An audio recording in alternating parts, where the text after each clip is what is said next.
ഈശോമിശിഹായ്ക്ക് സ്തുതിയായിരിക്കട്ടെ. ഞാൻ brother Shaiju Adappally, Ernakulam saint Mary's prayer മിനിസ്ട്രിയിൽ നിന്നാണ്. കടബാധ്യതകൾ മാറാനും സാമ്പത്തിക പുരോഗതിക്കും വേണ്ടി 4 ദൈവവചനങ്ങളുമായിട്ടാണ് ഞാൻ വന്നിരിക്കുന്നത്. കഴിഞ്ഞ അനേകം നാളുകളിൽ വചന ശുശ്രൂഷകളിലും കൗൺസിലിംഗ് ശുശ്രൂഷയിലൂടെ എല്ലാം കടന്നു പോയപ്പോൾ അനേകർക്ക് പ്രത്യാശ പകർന്നു കൊടുക്കുവാൻ പങ്കുവെച്ച ദൈവവചനങ്ങൾ, ദൈവവചനം ദൈവം തന്നെയാണ്, ദൈവത്തിൻ്റെ ശക്തി തന്നെയാണ്. അപ്പോൾ ആ വചനങ്ങൾ ഷെയർ ചെയ്യുകയാണ്. ഒന്നാമത്തെ വചനം നിയമാവർത്തനം 28:12. അനേകം ജനതകൾക്ക് നീ കടം കൊടുക്കും, നിനക്ക് കടം വാങ്ങേണ്ടി വരികയില്ല. ദൈവമേ, ബ്രദറിൻ്റെ നാവ് പൊന്നായിപ്പോട്ടെ എന്നൊക്കെ ചെല്ലു പറയും. ബ്രദറിൻ്റെ നാവല്ല, ദൈവവചനമാണ് ഇവിടെ പങ്കുവെക്കുന്നത്. ഇനി കടം കൊടുത്തില്ല എങ്കിലും കടം മേടിക്കാതിരിക്കാനുള്ള, ഉള്ള കടം തീരാനുള്ള ഒരു വഴി കിട്ടാൻ പ്രാർത്ഥിക്കണേ ബ്രദർ. ഏത് വചനവും പ്രാർത്ഥിക്കേണ്ടത്, ഞങ്ങൾ എന്താ ചെയ്യേണ്ടത് ചോദിക്കുന്നവരുണ്ട്. ചോദിക്കണമല്ലോ. അപ്പോൾ ഉള്ള വഴിയെല്ലാം അടഞ്ഞുപോയി, അല്ലെങ്കിൽ ഞങ്ങളുടെ നല്ല സമയം കഴിഞ്ഞു പോയി, മക്കൾ ഞങ്ങളെ തിരിഞ്ഞു നോക്കുന്നില്ല, സഹോദരങ്ങൾ കിട്ടേണ്ട ഓഹരി തന്നില്ല, മാതാപിതാക്കളാണെങ്കിൽ അവരും ഒന്ന് പരിഗണിക്കുന്നില്ല, അല്ലെങ്കിൽ കുടുംബത്തെ സാഹചര്യങ്ങൾ ഇന്നതാണ്, കടങ്ങൾ മാത്രമേ ഉള്ളൂ. വിഷമിക്കേണ്ട, വചനത്തിൽ വിശ്വസിച്ച് ദൈവവചനം പ്രവർത്തിക്കും. കാരണം വചനം നമ്മളിൽ പറഞ്ഞു വിശ്വാസത്തോടെ പ്രാർത്ഥിക്കുമ്പോൾ വചനം മാംസം ധരിക്കും. നീ അനേകം ജനതകൾക്ക് നീ കടം കൊടുക്കും. ഞാൻ ഇതുപോലെ പറഞ്ഞു കൊടുത്തപ്പോൾ ആദ്യമൊക്കെ കളിയാക്കി ചിരിച്ച, അല്ലെങ്കിൽ ഒരു നിർവികാരതയോടെ ഇരുന്ന പലരുടെയും ജീവിതം അടിമുടി മാറി. അവർ കടം മാർഗം മാത്രമല്ല, നല്ല സമ്പന്നതയിൽ ജീവിക്കുന്ന പലരെയും എനിക്ക് ശുശ്രൂഷാ ജീവിതത്തിൽ നേരിട്ടറിയാം. അവരുമായിട്ട് നേരിട്ട് ഇടപെടുകയും പറഞ്ഞു കൊടുക്കുകയും ചെയ്തു.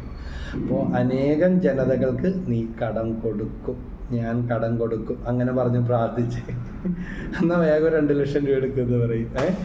അപ്പോൾ അങ്ങനെ വിശ്വസിക്കുക. ദൈവം, ഒരു വിശ്വാസി വിവേകത്തോടെ വേണം പ്രവർത്തിക്കാൻ. കാരണം ചാടി പുറപ്പെട്ട് ഓരോരുത്തർ പറയുന്ന രീതിക്ക് ഒഴുകാനുള്ളതല്ല, ദൈവഹിതമാണോ എന്ന് തിരിച്ചറിയണം. അപ്പോൾ നീ അനേകം ജനതകൾക്ക് കടം കൊടുക്കുമെന്ന് പറയുമ്പോൾ പ്രാർത്ഥിച്ചിട്ട് കൊടുത്താൽ, അല്ലെങ്കിൽ കൊടുത്തതാണ്, വചനം എടുത്തിട്ട് കൊടുത്തതാണെന്ന് പറഞ്ഞ് കുരുക്കിൽപ്പെട്ടവരുണ്ട്, കടം മേടിച്ചു കൊടുത്തൊക്കെ. അപ്പോൾ ദൈവത്തിൽ ആശ്രയിക്കുക വിവേകത്തോടെ. സർപ്പങ്ങളെ പോലെ വിവേകികളും പ്രാവുകളെ പോലെ നിഷ്കളങ്കരുമായിരിക്കും. അപ്പം അനേകം ജനതകൾക്ക് നീ കടം കൊടുക്കും, നിനക്ക് കടം വാങ്ങേണ്ടി വരികയില്ല. 2-ാമത്തെ വചനമാണ് ഫിലിപ്പിയർ 4:19-20. അവിടെ പറയുന്നത് എന്താണെന്നറിയാമോ? എൻ്റെ ആബാ, എൻ്റെ ദൈവം തൻ്റെ മഹത്വത്തിൻ സമ്പന്നതയിൽ നിന്നും നിങ്ങൾക്കാവശ്യമുള്ളവയെല്ലാം നൽകിയിടും. ആമേൻ, ആമേൻ. അതാണ്, ആ വചനമാണ് ഈ വരികളിൽ. എന്താണ്? ഫിലിപ്പിയർ 4:19-20. എൻ്റെ ദൈവം തൻ്റെ മഹത്വത്തിൻ്റെ സമ്പന്നതയിൽ നിന്ന് യേശുക്രിസ്തു വഴി. അതുകൊണ്ട് കാശ്, പൈസ, രൂപ, നോട്ട്, ഗോൾഡ് എന്നും പറഞ്ഞിരിക്കാതെ ദൈവത്തിന് 1-ാം സ്ഥാനം കൊടുക്കണം. ഇങ്ങനെ തേനീച്ച വളർത്തുന്നവർ പറഞ്ഞു കേട്ടിട്ടുണ്ട്, ആദ്യം റാണി ഈച്ചയെ വെക്കും. റാണി ഈച്ച വെച്ചാൽ മറ്റ് ഈച്ച, തേനീച്ച കോളനി എല്ലാം വരും. റാണി ഈച്ചയെ വെക്കാതെ മുട്ടായി കൊണ്ടുവന്ന് വെച്ചാലോ മറ്റ് ഈച്ചയെ കൊണ്ടുവന്ന് വെച്ചാലോ ഒന്നും ഒരു ഫലവും ഇല്ല, ഉള്ളതും കൂടെ പോകും. കഷ്ടപ്പെട്ടത് മാത്രം ഫലം. റാണി ഈച്ചയെ വെച്ചാൽ ബാക്കിയെല്ലാം വരും. ഇപ്പം നമ്മുടെ ജീവിതത്തിൻ്റെ കേന്ദ്രഭാവമായിട്ട് യേശുക്രിസ്തു, ദൈവത്തെ പ്രതിഷ്ഠിച്ചാൽ ദൈവത്തിന് 1-ാം സ്ഥാനം, ദൈവത്തിൻ്റെ ഹിതമല്ലാത്തതൊക്കെ വിടുക. അവിടെ യേശുക്രിസ്തു വഴി നിങ്ങൾക്ക് ആവശ്യമായതെല്ലാം നൽകും. നമ്മുടെ പിതാവായ ദൈവത്തിന് എന്നും എന്നേക്കും മഹത്വമുണ്ടായിരിക്കട്ടെ. സൃഷ്ടാവായ സർവശക്തനായ ദൈവം. വണ്ടി ഉണ്ടാക്കിയതിന് അതിൻ്റെ ഒരു നെട്ടും ബോൾട്ടും ഉണ്ടാക്കാൻ നല്ല പ്രയാസമുണ്ടാകും. അപ്പോൾ ആ ബോധ്യം നമുക്കുണ്ടാകും. അപ്പോൾ 2-ാമത്തെ വചനം ഇതാണ്. 1-ാമത്തെ വചനം നിയമാവർത്തനം 28:2. 2-ാമത്തെ വചനം ഫിലിപ്പിയർ 4:19-20. 3-ാമത്തെ വചനം പ്രഭാഷകൻ 11:21.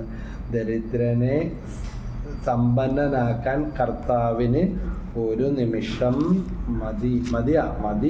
ആ ദരിദ്രനെ സമ്പന്നനാക്കാൻ, ആ ദരിദ്രൻ ഞാൻ നിങ്ങളുമായിരിക്കാം. ഇതാ പണം മാത്രമല്ല, സൽകീർത്തി, അഭിവൃദ്ധി, ഐശ്വര്യം, അനുഗ്രഹം, സമ്പന്നത, പഠിപ്പ്, ജ്ഞാനമൊക്കെ അല്ലേ, അതെല്ലാം വരും.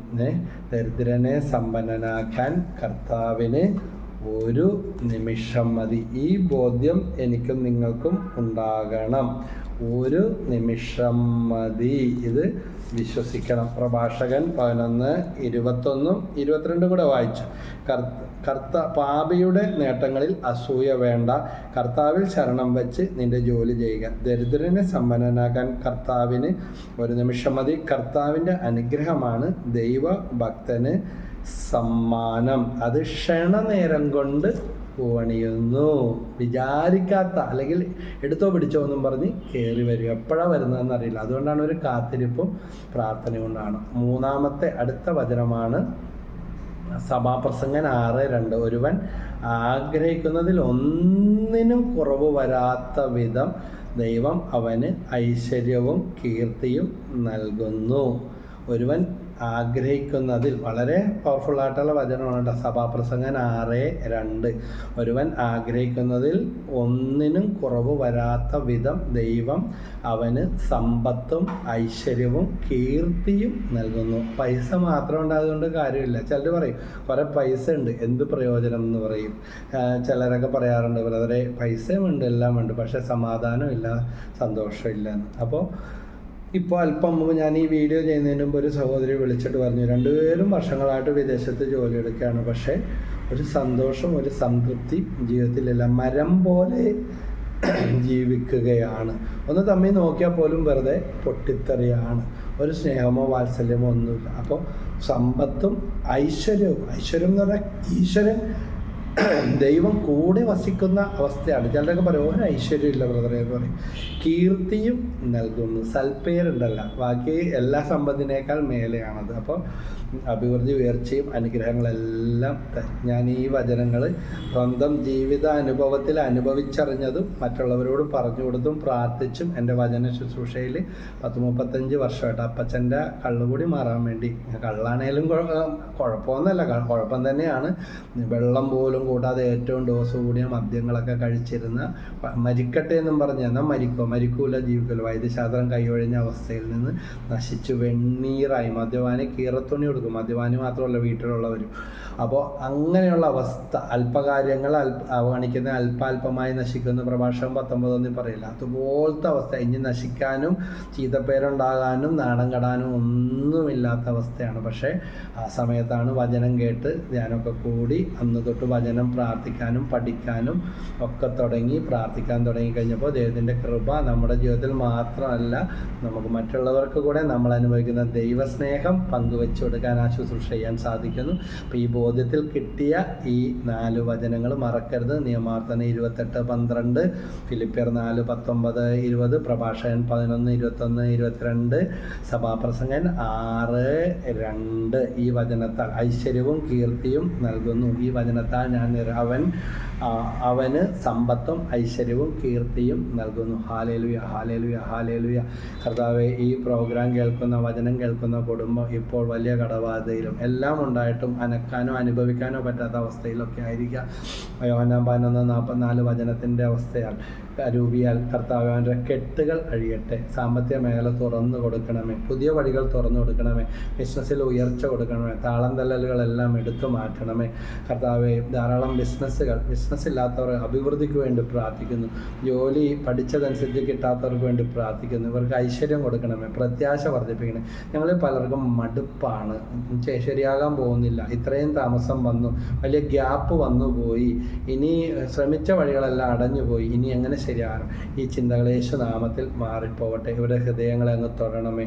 പരസ്പരം കടിച്ചു കീറുന്ന അവസ്ഥ, അല്ലെങ്കിൽ വഴിമുട്ടുന്ന ജീവിതാവസ്ഥകൾ, ഇതിനെല്ലാം ഈ വചനത്തിൻ്റെ അഭിഷേകത്താൽ നിയമാവർത്തനം 28:12, ഫിലിപ്പിയർ 4:19-20, പ്രഭാഷകൻ 11:21-22, അതുപോലെ സഭാപ്രസംഗൻ 6:2. ഈ വചനങ്ങളുടെ അഭിഷേകം വന്നെന്നറിയട്ടെ. വചനം പാഴായി പോവുകയില്ല, അത് ഫലം ചൂടുക തന്നെ ചെയ്യും. ഞാൻ വിശ്വസിക്കുന്നു എന്ന് ഈശോയോട് പറയും. എൻ്റെ കുടുംബത്തിലുള്ളവർക്ക് വേണ്ടി പ്രാർത്ഥിക്കുന്നു, തലമുറകൾക്ക് വേണ്ടി പ്രാർത്ഥിക്കുന്നു. അങ്ങിൽ വിശ്വസിക്കാതെ ജീവിക്കുന്ന എൻ്റെ കുടുംബത്തിലുള്ളവർക്ക് വേണ്ടിയും കുടുംബം മുഴുവൻ്റെയും വിസ്തീർണത്തിന് വേണ്ടി പ്രാർത്ഥിക്കുന്നു. ഈ വചനം ഞാൻ ഏറ്റെടുത്ത് പ്രാർത്ഥിക്കുന്നു. മക്കളുടെ പഠനങ്ങളെ അനുഗ്രഹിക്കണമേ, വരുമാന മാർഗങ്ങളെ അനുഗ്രഹിക്കണമേ, സാമ്പത്തികം അനുഗ്രഹിക്കണമേ. ദൈവമേ, ഞാൻ പണത്തെക്കുറിച്ച് പല തെറ്റായ ധാരണകളുണ്ട്, ദൈവം ദുഷ്ടന്മാരെ വളർത്തുന്നു, ഈ നല്ലോണം ജീവിക്കുന്നവർക്ക് കിട്ടുകയില്ല, പെട്ടെന്നൊന്നും നടക്കാൻ പോകുന്നില്ല, ഇതൊന്നും ശരിയാകാൻ പോകുന്നില്ല, ഇത്ര വലിയ തുകയാണെന്നൊക്കെ പറഞ്ഞും വിശ്വസിച്ചും പോയിട്ടാണ്. അതെല്ലാം മാറ്റിക്കളയണമേ. ഒരു നിമിഷം മതിയല്ലോ നിനക്ക് പ്രവർത്തിക്കാൻ. ഹല്ലേലൂയ. പരിശുദ്ധമേ മാതാവേ, ഞങ്ങൾക്ക് വേണ്ടി പ്രാർത്ഥിക്കണേ. നിത്യം പിതാവിൻ്റെയും പുത്രൻ്റെയും പരിശുദ്ധാത്മാവിൻ്റെയും നാമത്തിൽ ആമേൻ. ഈശോമിശിഹായ്ക്ക് സ്തുതിയായിരിക്കട്ടെ. ഈ വീഡിയോ പ്രോഗ്രാം നിങ്ങൾക്ക് പ്രയോജനപ്രദമെങ്കിൽ ഇത് കിട്ടാത്ത അറിയാത്ത അനേകർക്ക് ഈ ഷെയർ ചെയ്യുക. അവർക്ക് സമൃദ്ധിയും അഭിവൃദ്ധിയും വഴികളും തുറന്നു കിട്ടട്ടെ. അനുഗ്രഹം ഉണ്ടാകട്ടെ. നിങ്ങളുടെ കമൻസുകൾ അയക്കുക, പ്രാർത്ഥനാ വിഷയങ്ങൾ അയക്കുക, ഷെയർ ചെയ്യുക. സബ്സ്ക്രൈബ് ചെയ്തിട്ടില്ലാത്തവർ സബ്സ്ക്രൈബ് ചെയ്യുക. തുടർന്നുള്ള വീഡിയോകൾ ഇതുപോലെ ലഭിക്കുന്നതാണ്. ദൈവം ഏവരെയും സമൃദ്ധമായിട്ട് അനുഗ്രഹിക്കട്ടെ. Praise the Lord.